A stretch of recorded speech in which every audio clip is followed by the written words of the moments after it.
Good morning, God's peace to you all. Good morning. We want to continue with our studies in the Ten Commandments. Let's try to finish up the Ten Commandments. The ninth and 10th commandment basically are very much similar, and the close of the commandments, and we can next week we can move on to hopefully we can move on to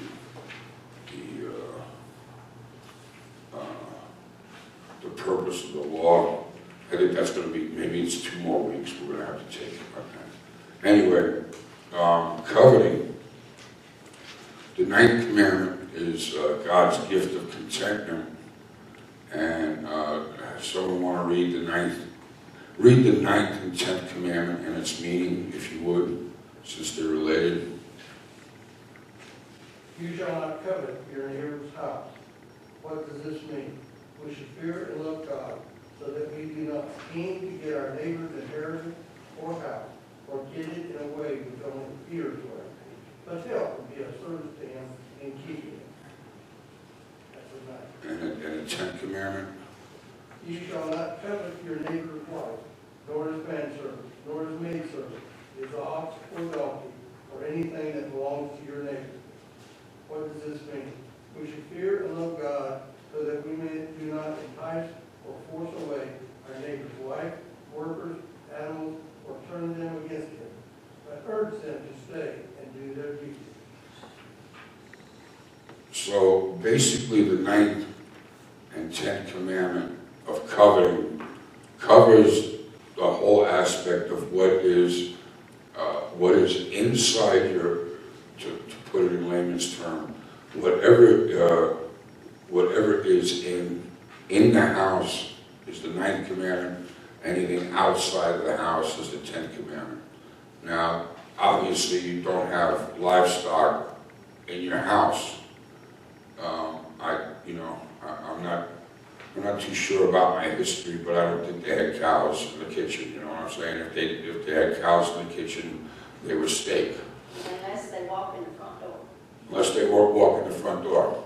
My sister-in-law came home from work one day and her door was open. She went in and she found the traces of a cow that had went through her house. Oh, jeez. Well, when And that is journey, I remember as a boy, his family, we used to visit pretty frequently, had pig in the house. A real pig or a pot-bellied pig? No, it was a porker. They are kind of cute though, but they are mean. They can be, but this thing was like a big puppy. Yeah, What they used it for was hunting truffles. is it what? Hunting truffles. Oh. What's a truffle?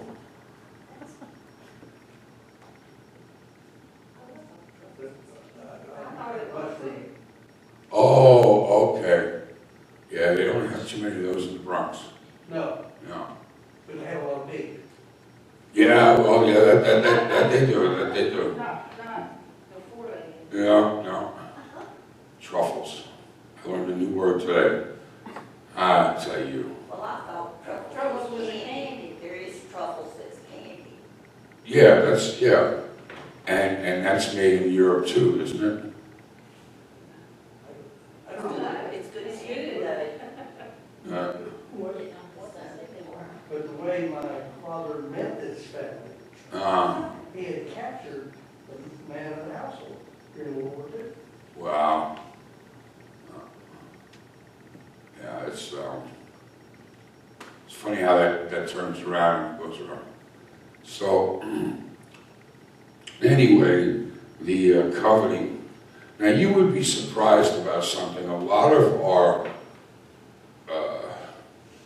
and I'm just going to throw this out to you, but a lot of our economic systems, be it Marxism, socialism, fascism, capitalism, corporatism, and so forth and so on, is based on the premise, in some respects, of coveting. So whether it's the collective that covered the individuals, or whether the individuals covered, it all winds up to be basically the same thing. Now, one thing I can tell you though is that in capitalism, when coveting does occur, and it does occur in capitalism as well, folks, there's no question about that, that when coveting occurs, it's with the individual.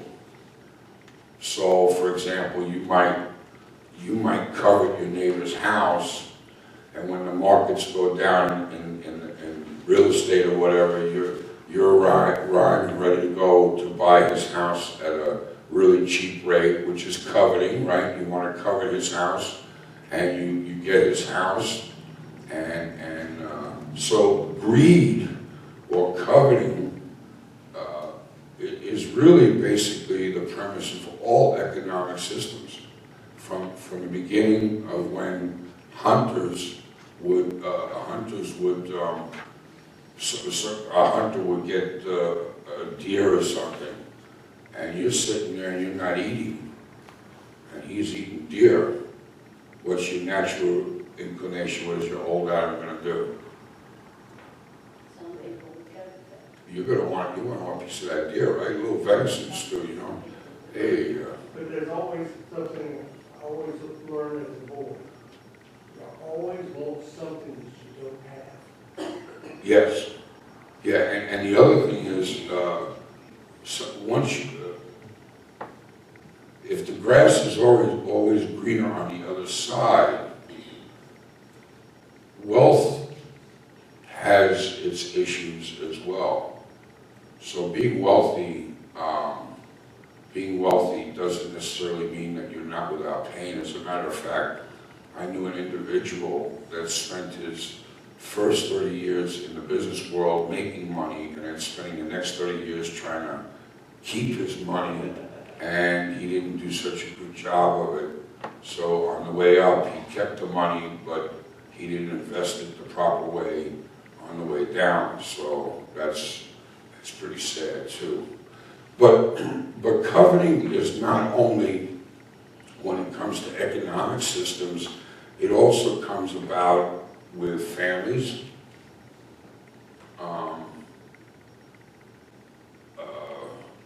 careers.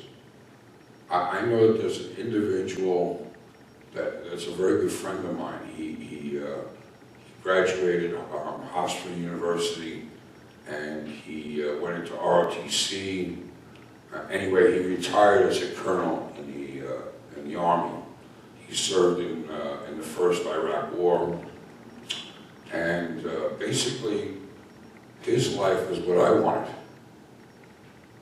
All right, I enlisted in the Army before he even went into ROTC, and to some extent, you know, life doesn't always bring you to where you want to go. You know, just so you know, whenever I see Tommy on Facebook, and I see him, and I know that a lot of his friends are prior military. I mean, these guys were like in for 25, 30 years. Some of them are generals or whatever. I often wondered, you know, what if I would have went to Bronxville or went into ROTC? Could I have had the life he had? Well, no. Maybe that's a sense of coveting. Now, it doesn't cause me a great amount of discontent, although at first it did. When he became a lieutenant, and a second lieutenant, first lieutenant, and as I saw him go up the ranks, and I'm still in the kitchen, you know, it was kind of like, whoa. And I'm just sharing with you that sometimes what we think is normal is really a sin. However, one needs to be aware of the fact that being ambitious or trying to give glory to God in our vocation or in anything that we do, For example, it's not sinful to be rich. It's not sinful to be poor. It's not sinful to not have the vocation that you eventually wanted to arrive at. What I think is sinful very much and very often is that we spend our whole lives coveting something that we shouldn't necessarily need, but really want, and it ruins our lives. It ruins our lives.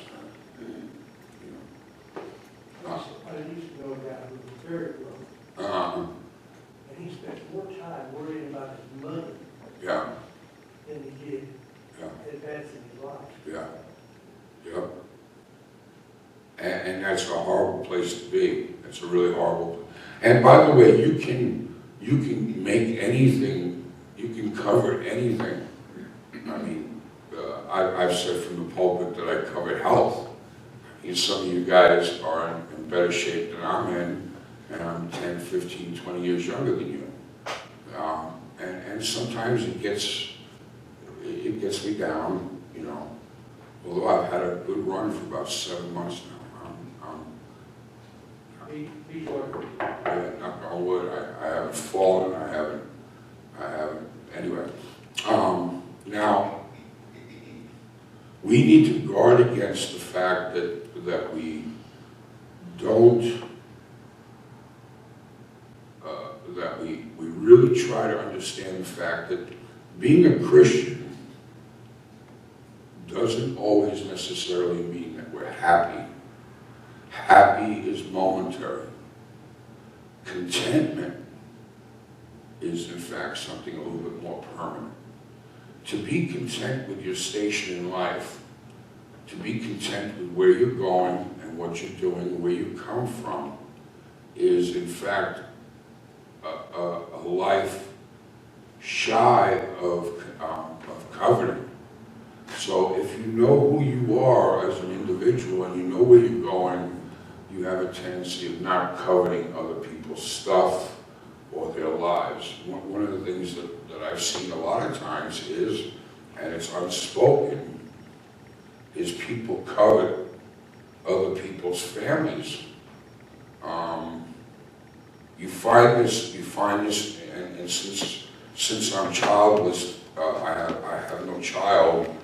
I'm fully aware of this, and I don't suffer from this, thanks be to God, and neither does my wife.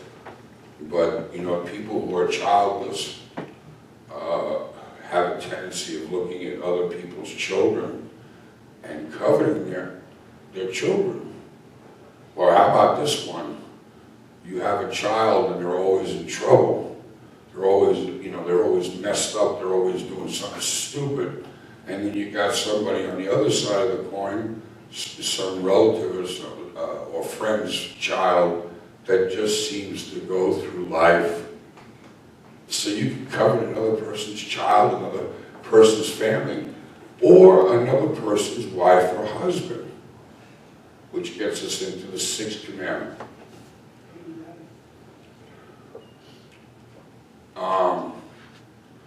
Just something from the news that came out recently. I don't know if you saw it or not. Some guy had a 700-acre ranch in Colorado. Have you heard of this? No? Okay. Well, his sister and his mother killed him in order to get this ranch. I mean,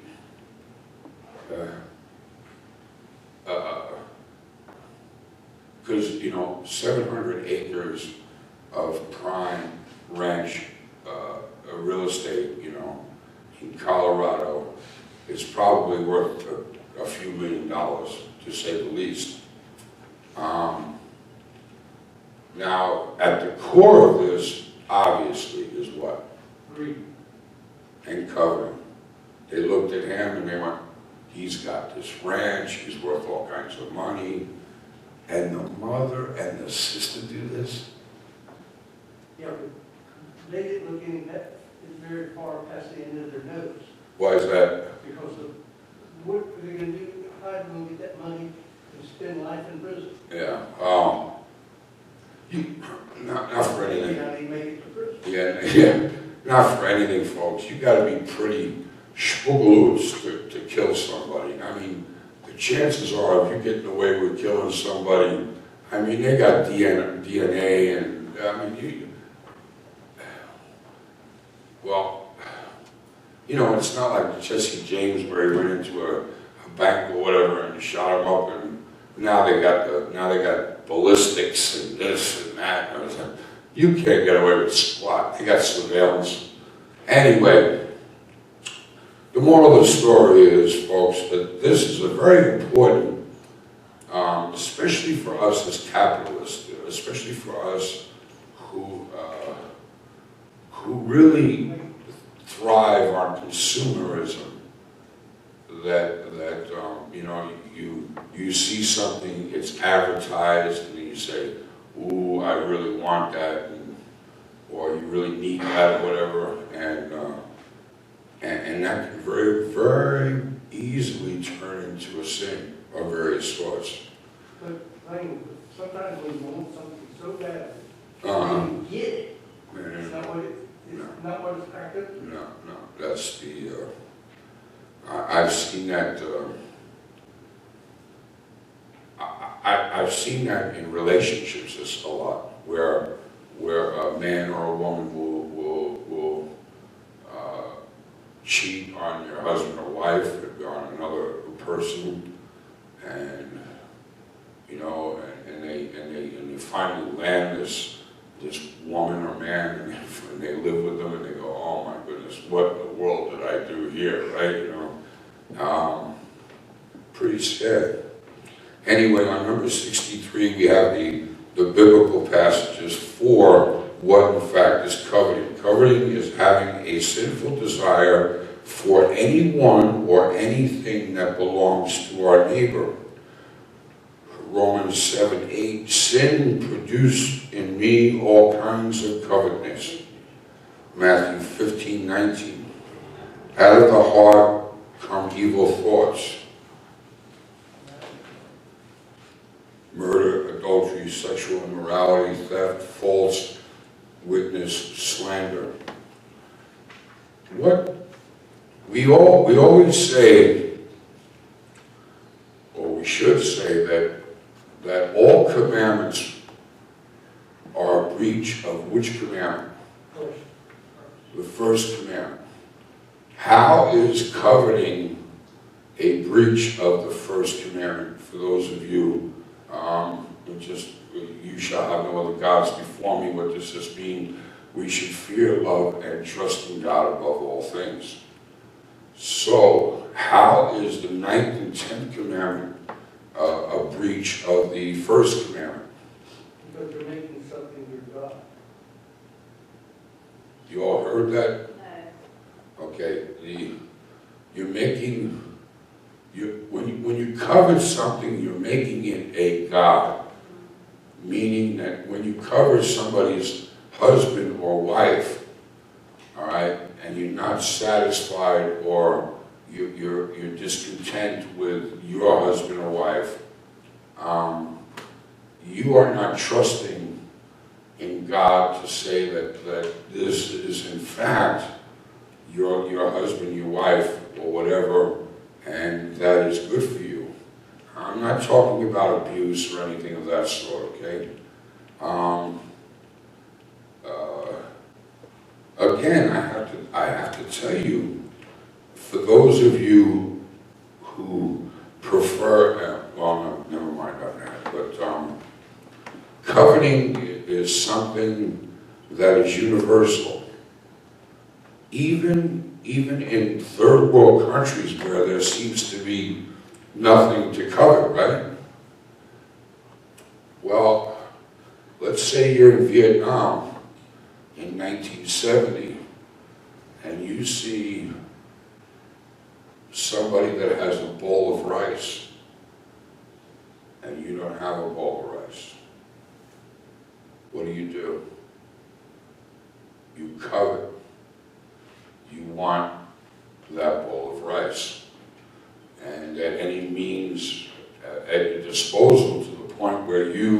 in fact covet that person's bowl of rice. You'll steal it, you'll do whatever you want with it. So third world countries are not immune to coveting, not at all.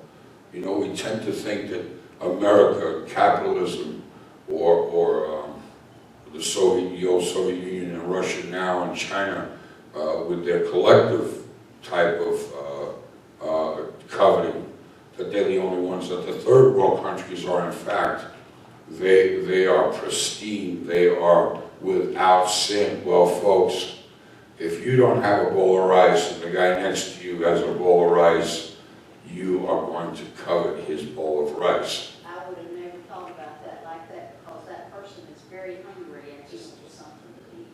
But he still covers it, though. It's still covered. It doesn't.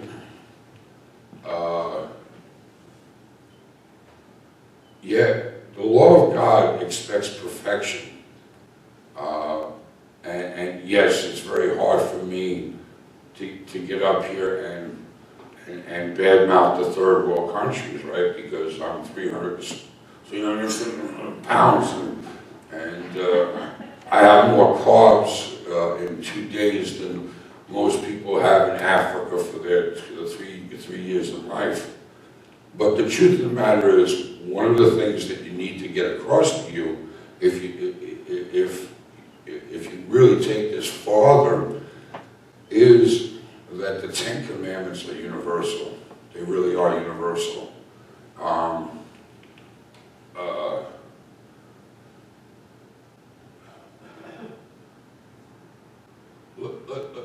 Let's take something that's really going to blow your mind, but it could very well kind of give you an idea of how the law of God always condemns. No matter what we do, we're not going to fulfill the law. How many of you own an animal, a pet?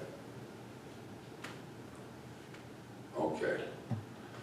How many calories does that pet eat? How many what? Calories. I have no idea. How much resources does that little rug rat that you got, that you snuggle up to at the end of the day, or Marty? I snuggle up to Marty, he doesn't snuggle up to me. How much resources are taken to feed, house, care, and so forth for Marty, let's say? Marty takes caloric intake. He eats a certain amount. He costs me a certain amount of money. Would it not be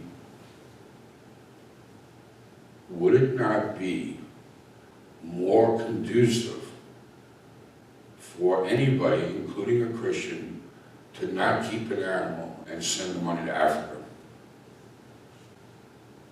Maybe not send it to Africa, but send it to people around here that don't have it. Well, whatever the case might be, you get my drift, though. You get my drift, and so you say to yourself, and this is where the Latin term lex semper accusa always applies. The law always condemns. If you look at the Ten Commandments, and if you think that you've not broken any of them, I'm telling you, give me 5 minutes and I'll show you how you've broken the Ten Commandments. Well, wait a minute, I just want an animal. Marty doesn't eat that much. Well, actually he does. He could probably feed Nicaragua for about 2 days. You know what I'm saying? He's a big boy. I mean, he's a big boy. And that's where the law always condemns. You know, it's not, one of the things that I find fascinating is that socialists say that the capitalists are greedy and they covet other people's money, and the capitalists say that the socialists are greedy and they covered other people's money? The answer is yes, yes, yes. I will tell you that when the church, when it deals with individuals that covet, that's one aspect of how we deal with coveting. When it's collective, then that's another whole different issue. But it's the same thing, folks. It's the same thing. All economic systems, the exchange of products, goods, and services is based on coveting. The whole stock market premise, right? I'm gonna buy low and I'm gonna sell high. What is that? I covered your money. So let's be aware of that. Anyway, on the uptake. I think that coveting is what's in your heart. Now, if you, like you buy stocks low, you're going to buy, you know, buy stock, get them when they're low and buy them when they're. Anyway, you're not coveting. You're not coveting. That's part of your business or whatnot. It's what's in your heart. If I, you know. So it's your intentions, though. Yes, that's the covetous of anything. Because, I mean, you go through life, I mean, and you don't even think about wanting somebody else's stuff, but you know, you say them like that. That's not, now, this is what's in your heart and mind. No. Now, don't you think that's what it is, for covetous? Yes and no. Yes and no. I think that there are times that even our heart doesn't direct us truly to where we really are. Because, I mean, if you say now, I sure wished I had that what so-and-so's got. Now, that's covetous. That's in your heart. You want what somebody else. You're talking about consciously. You're talking about I consciously want that person's wife or husband. Yeah, you're saying. Yeah. Go back to Matthew 15:19. Okay. Out of the heart comes evil thoughts, murder, adultery, sexual immorality, theft, false witness, and slander.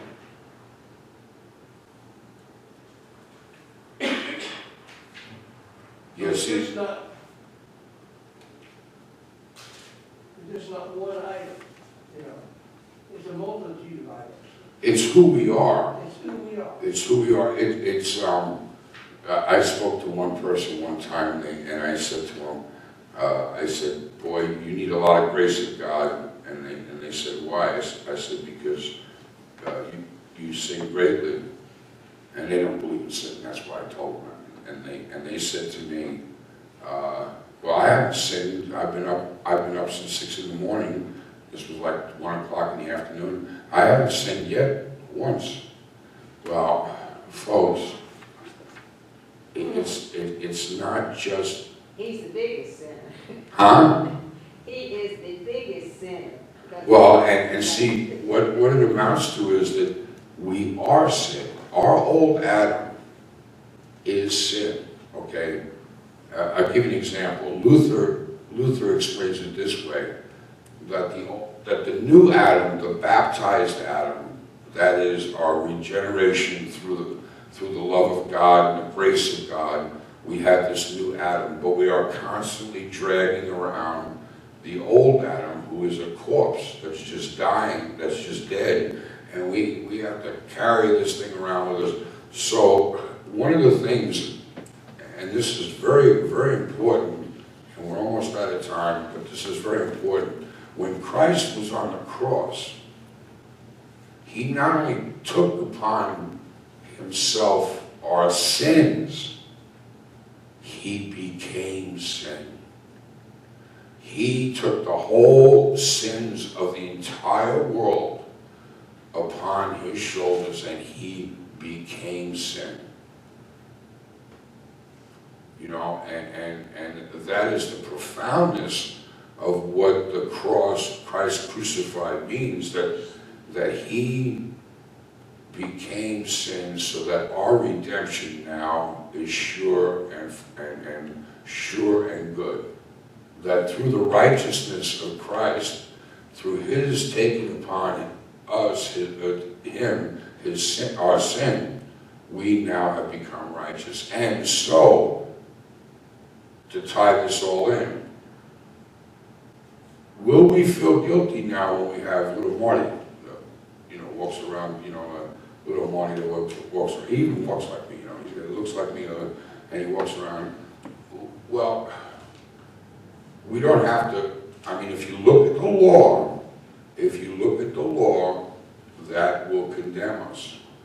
But as a Christian, and now we can live freely, and I can walk Marty and not feel guilty that there are people in Africa and Asia that are starving to death while my Marty is getting himself as fat as a horse, or that I'm getting fat as a There's horse. people in America that are starving. Well, yes. I use the third world countries to, but many of you don't realize that you know, I don't think many of you have realized the fact that the caloric intake that your animals take could feed 3 people in the third world countries. And all the food that we throw away, I mean, you feel guilty when you're eating and you got all this food left and maybe put it in the fridge to save it and eat it later. You don't eat it later and you throw it away. Yeah, not around my house. What did you say? Not around my house. Not your house. It happens at my house. Oh, okay. Yeah. And I'm sure everybody else is too. No, You waste food and you can feed a lot of people. Let's bow our heads and say the Lord's Prayer. Our Father, who art in heaven, hallowed be thy name. Thy kingdom come, thy will be done, on earth as it is in heaven. Give us this day our daily bread, and forgive us our trespasses, as we forgive those who trespass against us.